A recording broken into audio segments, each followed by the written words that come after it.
Welcome back. It is 6:12. I hope everyone's having a good start to your day. Of course, the last couple of days we've been talking about wildfires, spring-like warmth, and the pollen starting to come out. And once again, it's going to be true today. The only added element is we're going to have a few pop-up showers and storms this afternoon and evening. But air quality, not great this morning. A lot of smoke out there. Code orange conditions across northwest Georgia and in and around the Chattanooga metro area. So once again, we are dealing with this air quality that's just not so good because some of these wildfires and those little red dots, that's where we've had some fires break out over the last couple of days. Sug Creek, Zell Creek, across parts of northwest Georgia. So it's just been something that we've continuously had to deal with over the last couple of weeks across the southeast as it's been very dry. So fortunately, we do have some rain on the way this weekend, but that is going to be accompanied with some severe weather. But look at this haze out there. That's smoke kind of just settling in. This is in North Chattanooga, just north of the river. So we're dealing with some of that. If you walk outside, you're going to smell the smoke. Air quality not going to be great today. So if you have respiratory issues,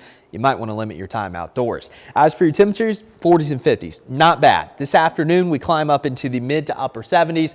So it is going to be a very warm day here across the Tennessee Valley. We will have that chance of a few spotty showers and storms later on this afternoon because of a little disturbance that's now hanging out near Memphis that's going to move through.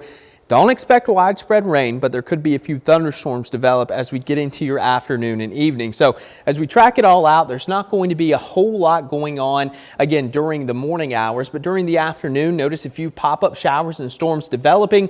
Not going to be anything widespread, but there could be a few downpours and maybe even a few rumbles of thunder.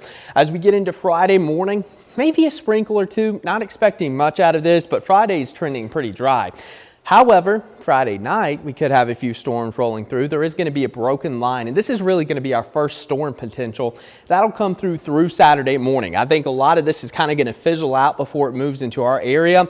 And then during Saturday afternoon, we'll have some of that sunshine trying to peek out. And as that happens, we could have some more instability added to the already juiced up atmosphere. And that could lead to a few cells developing during Saturday afternoon, and that could have damaging winds and maybe a few tornadoes. So we're going to have to watch that development ahead of the main system that's going to come through, because when you get these little discrete cells or supercells developing ahead of the main line, that's where you can have that tornado threat. So we're going to watch that closely and see how that develops. It looks like the best ingredients stay to our south and west, but as we get high resolution model data in over the next 24 hours, we'll really be able to pinpoint where that highest tornado risk is going to set up on Saturday. So as we get into the late evening, that's when we're going to have that better chance of straight line winds along this main front. And we've had this set up many times in the past. So Saturday evening into early Sunday morning between about 9 p.m. and 3 a.m. This will be the main event. That's where we're going to, again, have that potential for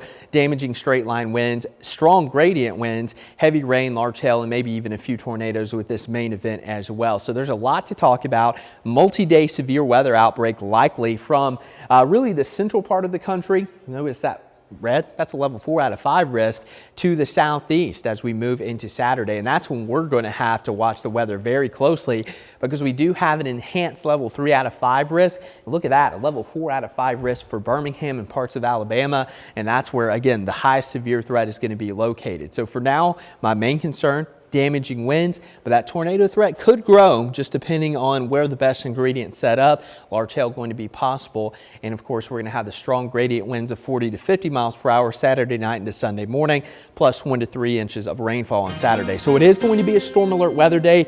We'll keep you covered. Make sure to check back for updates, because this forecast will change a little bit and we'll continue to fine tune it over the next couple of days. Sunday will clear out, still going to be breezy, and then heading into next week, we can take a deep breath and enjoy the warm, calm weather. All right, we can do some calm.